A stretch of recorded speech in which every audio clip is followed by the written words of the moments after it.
Tiene la palabra doña Loisa del Pino Matute, presidenta del Consejo Superior de Investigaciones Científicas. Loisa, cuando quieras. Muchísimas gracias, Ángel. No sé si se oye. Sí, está correcto. Buenos días a todos y a todas. Ángel, muchas gracias por recibirme. Gracias, Araceli Manjón Cabeza.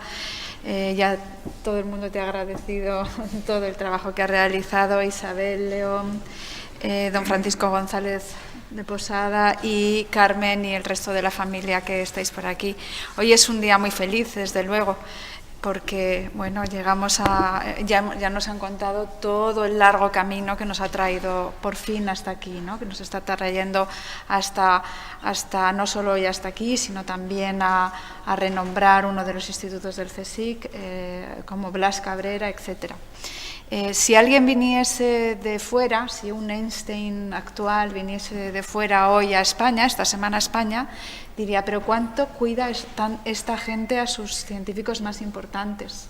Porque ayer comuniqué a los 14.000 científicos y científicas del CSIC, a todo el personal del CSIC, que el legado Cajal se deposita y va a tener y beneficiarse de un especial cuidado y conservación a partir de esta semana en el Museo Nacional de Ciencias Naturales de España, que también es del CSIC, y tendrá la calificación de bien de interés cultural. Hoy vengo aquí a exponer pues, manuscritos e instrumentos de don Blas Cabrera, y cualquiera que vea la situación diría, oye, realmente hacen un esfuerzo por cuidar su patrimonio científico, ¿no?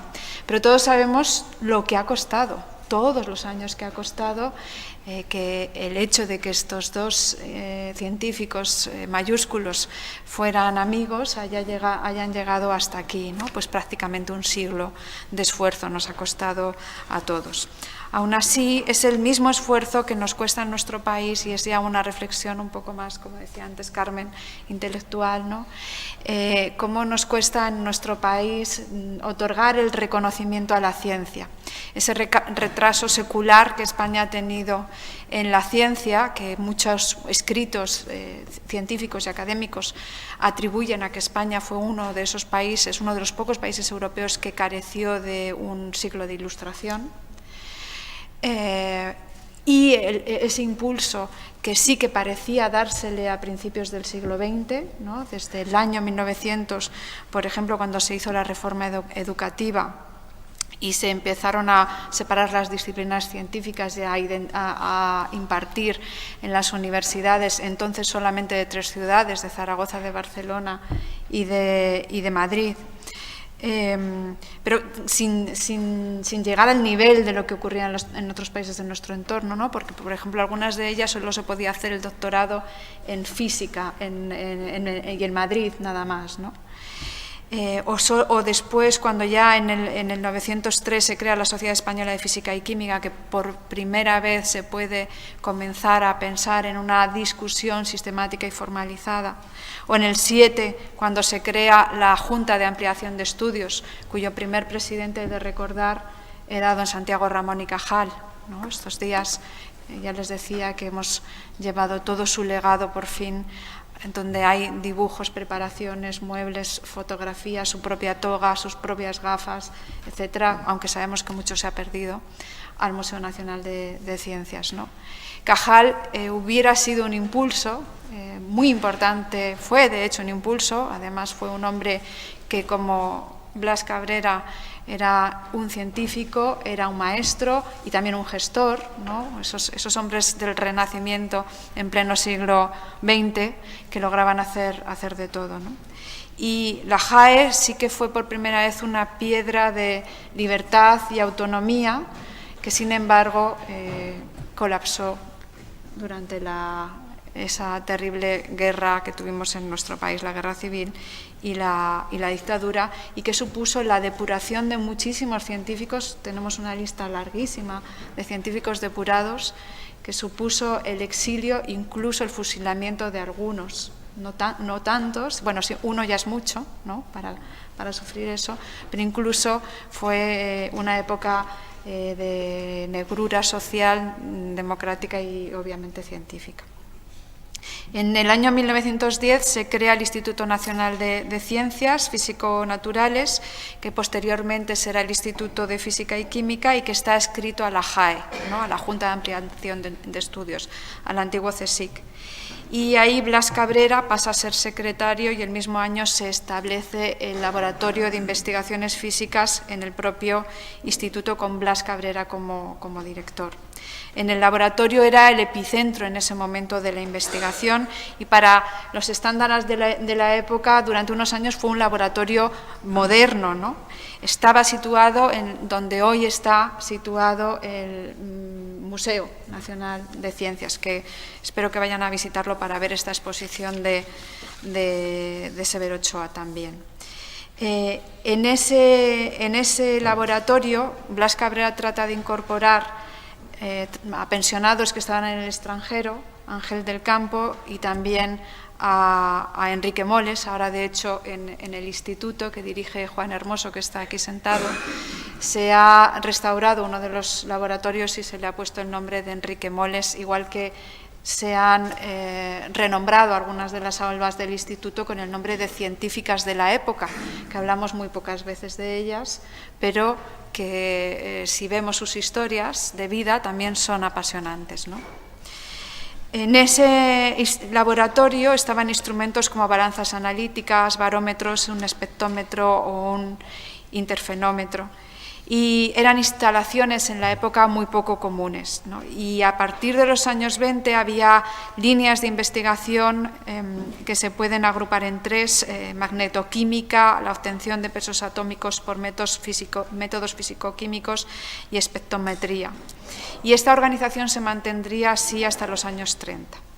En este periodo, hasta en el año 23, Einstein pasó por lo que nosotros en el campus del CSIC de Serrano llamamos la columna de los chopos, y el otro día hicimos a la misma hora y en el mismo lugar, en la residencia de estudiantes donde Einstein había impartido su conferencia, se impartió una sobre los agujeros negros, ¿no?, haciendo justamente la misma hora, un siglo después. Pasó Einstein por Madrid y vio las condiciones pésimas en que se desarrollaban los científicos, ¿no? Y a Einstein se debió, en parte, el que él se pusiera en contacto con Rockefeller y Rockefeller donara y construyera el primer edificio de ese campus en condiciones, que es donde hoy se halla el Instituto Blas Cabrera, ¿no?, que lo hemos renombrado hace unos días. Él vio unas condiciones en las que el laboratorio, que antes decíamos que por unos años fue moderno, pues había dejado de serlo y entonces había que construir otro, ¿no? Y bueno, el edificio se finalizó en el año 31, tenía un sótano para investigaciones de física y contaba con 2 plantas para trabajos de química física y física, biblioteca, sala de conferencias, etcétera, etcétera. Muchas veces la ciencia en España ha avanzado o avanza porque surgen personalidades. Es muy difícil que surjan personalidades, son personalidades casuales, digamos, ¿no? Es muy difícil cuando no hay una financiación sostenida y estable para la ciencia que todo se asiente. Yo a veces pienso, es verdad, que Blas Cabrera estaría triste porque se fue de España y porque tenía aquí su equipo y sus discípulos. A veces también pienso que fue una suerte para México y para América, ¿no?, después con tu padre, Carmen, y para el resto de la humanidad. No se perdió, simplemente se fue a otro lugar. Acabaré ya diciendo que el trabajo de Blas Cabrera pues ha hecho que ahora en el CSIC tengamos menos que 9 institutos dedicados a física. El Centro de Física de Materiales, el Instituto de Física Fundamental, el Instituto de Estructura de la Materia, el Instituto de Óptica Daza de Valdés, el Centro de Física Teórica y Matemáticas, el Instituto de Astrofísica de Andalucía, el de Física Corpuscular, el Instituto de Física de Cantabria, el de Física Interdisciplinar y Sistemas Complejos, el de Física Blas Cabrera y el Instituto de Tecnologías Físicas y de la Información Leonardo Torres Quevedo. Gracias a él podemos tener mucho tiempo, aunque sea mucho tiempo después, estos. Y otros muchos científicos físicos que también están en el CSIC, aunque no sea propiamente en institutos de física. Y acabo ya simplemente para decir que Blas Cabrera escribió a Einstein en su visita del 23 la siguiente frase, ¿no? Espero que al final de vuestra vida, que será también el de mi generación, la España científica que apenas encontráis hoy en embrión haya llegado al lugar que tiene el inexcusable deber de ocupar. Gracias.